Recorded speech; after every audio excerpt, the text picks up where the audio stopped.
So what's up, people, and welcome to the Chapter 67 discussion of Kaiju number 8, or Kaiju 8号. So Chapter 67 came out a few days ago, and as always, I will leave a link to this chapter that's currently being shown on the publisher's official website, Manga Plus, for free to the North American audience. So if you're interested, go take a look at it before they pull this chapter back.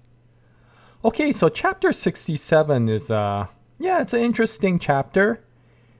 In my opinion, I think it will be a polarizing chapter depending upon how the readers think about a specific topic in manga.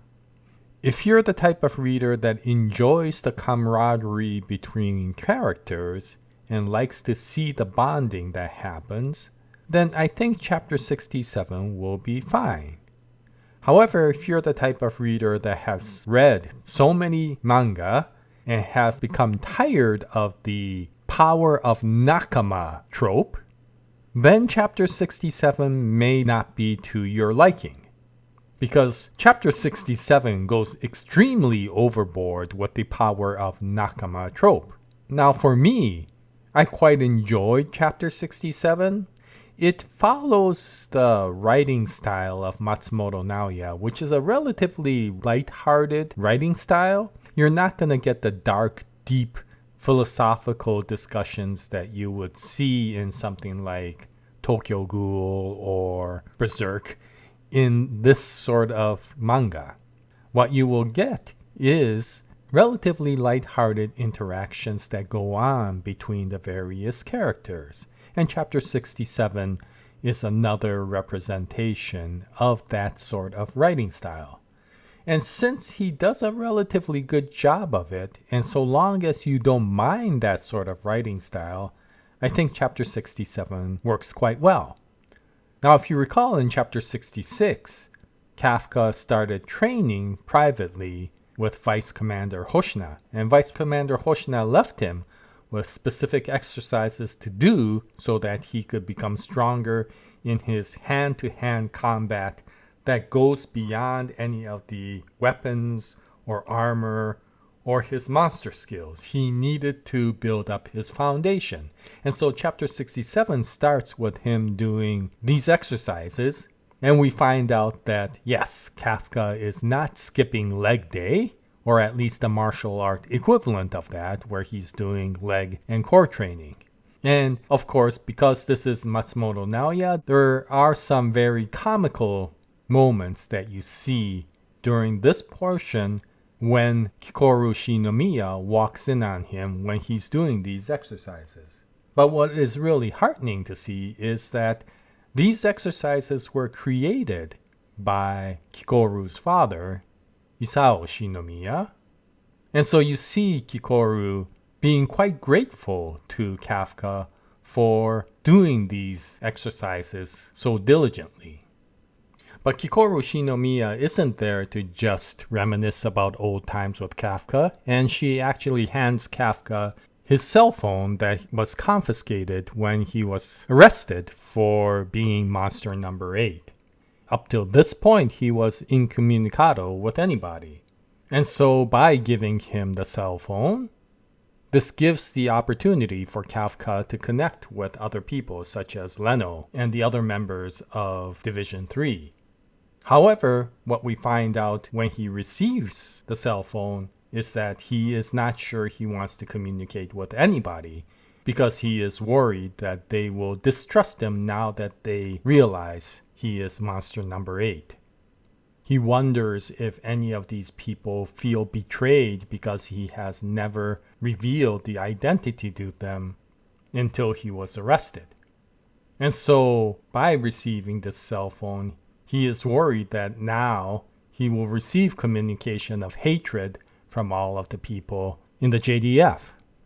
And this may sound relatively stupid, but on the other hand, this is Kafka that we're talking about. He goes completely overboard with a lot of things, and he is extremely self-doubtful about a lot of situations. And so I think Matsumoto Naoya is being in character with Kafka with regards to this situation.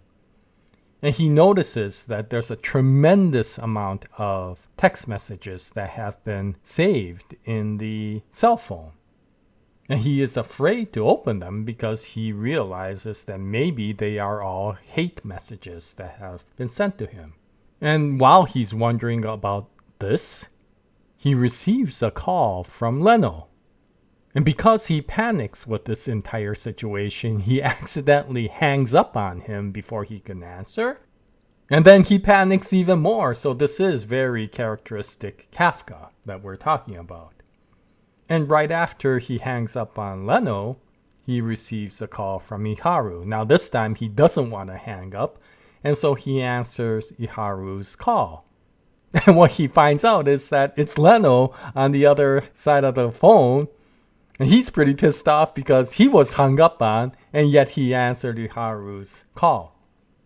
And so he had to go through a tremendous amount of explaining to do. And this, of course, resulted in the question coming out of why is Kafka panicking and getting all worried. And so this results in Kafka explaining his situation as being Monster 8, and if that is going to be a problem with the other members of the JDF. And at that point, before even Leno can answer, Iharu comes back and says, "Yes, we were quite afraid of you when we found out that you were Monster Number 8. However, regardless of who you are, after all the things you did to defend the members of the JDF, how the heck do you expect us to feel except to be in gratitude and camaraderie with you?" And this, of course, becomes complete confirmation when he finally gets enough courage to open the message box and finds all of the messages to be in support of him. And because this is Kafka, we are treated with as his reaction to what he finds out. And Shinomiya agrees with him that he is basically an idiot for thinking otherwise.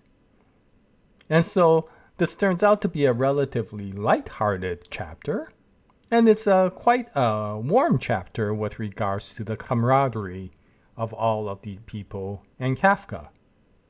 And of course, this then resolves his worry with regards to how the JDF members will react now that they know he is Kaiju number 8.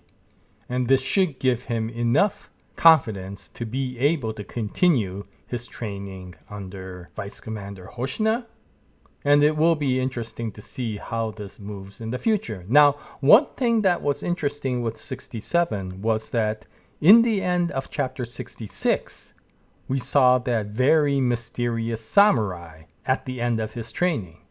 And yet chapter 67 didn't go at all into that. Typically, you would see the next chapter where the main character would react to such a situation, and the story will continue on. However, in this case, it just skipped that part and moved to the training, which may be purposely done by Matsumoto Naoya because he doesn't currently want to show what happened during that encounter. But in any case, this training arc seems to be moving forward in the way I would expect Matsumoto Naoya's stories to do. The one thing that I do miss with Monster Number 8 is the absolute crazy hilarious comedy that we saw in the early parts of the story. I'm not sure why it's not coming out here, considering his previous work called Puchikuro was chock full of that sort of hilarious comedy, just insane, weird comedy. And we saw that in the early part of Monster Number 8. Now, I really do enjoy that the story goes deep into the actual plot, but maybe it's because Matsumoto Naoya is trying to focus so much on the plot that he has forgotten to write about the comedy that he's actually very good at. So I'm hoping that somewhere along the way we do get that weird, insane comedy that we saw in the early part of this comic while continuing on with the plot that is ongoing. But in any case, it will be interesting to see how Kafka will now move on now that he is not burdened by his guilt. And once chapter 68 comes out, I'll bring up another video. I hope you join me during that discussion. But in any case, this is the chapter 67 discussion for Kaiju number 8. If you read it, what did you think about it? Did you enjoy it, or did you find it to be annoying because it gave a deja vu to the numerous amounts of power of Nakama tropes that you see in many of the manga? Thank you very much for anybody who leaves a comment in the comment section. And I'll continue on with these videos, and I hope you join me in my next one. And until then, happy manga reading, and as always, Jaya Neste everyone.